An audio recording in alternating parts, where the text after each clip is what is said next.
this NDP Liberal Prime Minister is not worth the cost, and Canadians are suffering through his inflation and high interest rates. For many families, the best hope for a summer vacation will be a modest road trip. Parents will sketch out a budget based on meals and hotels, and a big expense will be fuel. The GST, excise tax, and carbon tax have helped push fuel prices to near record levels, with many families unable to afford a vacation at all. Conservatives have proposed taking the tax off of gas and diesel for the summer, saving Canadians 35 cents a litre. Will the Prime Minister vote for our motion, or will he force more Canadians to stay home this summer? The Honourable Minister for the Environment and Climate Change. Mr. Speaker, this is a prime cut of Conservative baloney. And I know what I'm talking about. My dad was a butcher, Mr. Speaker. The savings that the Conservative Party of Canada claims for Albertans Guilbeault is off his rails. People traveling 37,000 kilometers during their holidays, Mr. Speaker. 37,000 kilometers. You can go from the North Pole to the South Pole, and you would have kilometers left to achieve the savings that they claim, Mr. Speaker.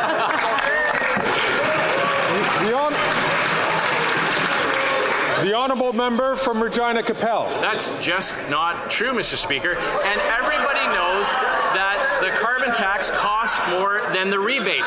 That is why the Prime Minister was humiliated into granting a carve-out for just some people in some parts of the country. And that's all we're asking for today, a carve-out on federal taxes on fuel and diesel for this summer. For the average family in Ontario, that would mean almost $600 in savings. Now, to the Prime Minister and his wealthy friends, that might not seem like a lot of money, but to struggling Canadians, that could make the difference to be able to say yes to the kids when they ask for some summertime fun. So will the Prime Minister have an ounce of compassion and help more Canadian families afford a vacation?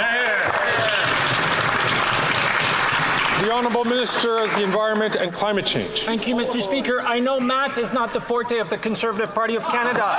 Let me walk them through sit down. Sit down. The Albertans would have to use 3,293 litres of gasoline over a 3-month period, Mr. Speaker. At an average of 8.9 litres per 100 kilometres, that equivalent to 37,000 kilometres. You would have to drive for 10 consecutive days, non-stop, Mr. Speaker. If you had 2 weeks vacation, you would have 2 days left, or maybe 3, to enjoy your vacation.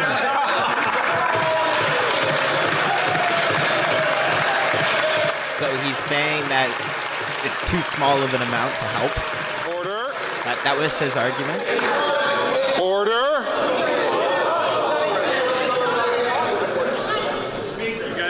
The Honourable Member from Regina Capel. I don't think math is the forte of someone who brags that he doesn't think about monetary policy and thinks that budgets balance themselves, Mr. Speaker. Maybe the reason why the Prime Minister is being so cruel about this issue is because he's long forgotten the thrill of the family road trip. You see, he has wealthy lobbyists who invite him to their private islands where he doesn't have to pay for the villas and he gets to stick taxpayers with the bill. But Canadian workers have to pay for all the inflation, all the interest rates, and all the tax hikes themselves. So will he have an ounce of compassion, take fuel taxes off for the summer so Canadians can have a road trip this year? I'm going to ask all honourable members, please, to not take the floor unless they're recognized by the Speaker, so that all members and so the public at home can listen and hear the question and also hear the answers. The Honourable Minister of Health. Well, thank you, Mr. Speaker. I don't think Canadians' idea of summertime fun is being locked in a car for 10 straight days. I think their idea of summertime fun also isn't having their dental care taken away or taking away their diabetes medication, or that their summertime fun is losing child care, Mr. Speaker. Their definition of summertime fun, I think maybe they should have a conversation with kids about what they want to do with their summer. I think they care more about getting dental care and having good teeth than being locked in a car for 10 straight days. With this guy.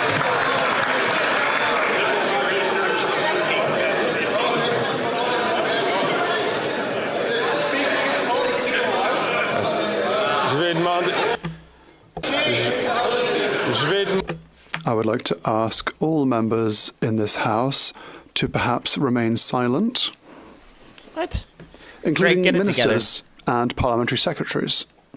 The Honourable Member for Mégantic-l'Érable. After 9 years, this Prime Minister, with the support of the Bloc Québécois, is simply not worth the cost of $500 billion of inflationary spending that has forced parents to skip meals to be able to feed their children. Whilst the leader of the Bloc Québécois and several of his MPs are campaigning to radically increase taxes on gas, Quebecers in various regions are paying the cost because they don't have access to transit. That's what one could call being completely out of touch. Will the Liberal Bloc put their ideological agenda on hold, at least for the summer, and vote for a motion to suspend the federal gas tax for the summer? The Honourable Minister for the Environment and Climate Change. Thank you, Mr. Speaker. The calculations and economies put forward by the Conservative Party is completely ridiculous. An Albertan family, for example, would have to drive 37,000 kilometers during their vacation. So you could leave from Montreal and go to Mexico City and come back to Montreal, go back to Mexico City, come back to Montreal, go back to Mexico City, and come back to Montreal, go back to Mexico City, and you still have kilometers to spare. What is with Stephen today?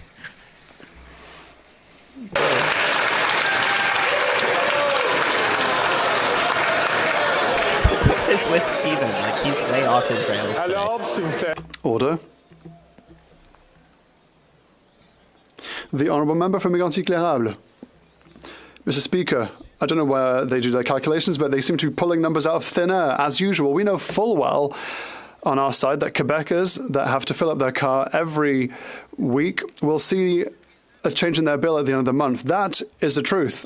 Quebecers who are paying too much for groceries, who are paying too much for their rent, and who can't make ends meet, who have to go to food banks, Mr. Speaker, they understand liberal mathematics because these mathematics take money from their pockets. Will they suspend the tax, the carbon tax for the summer?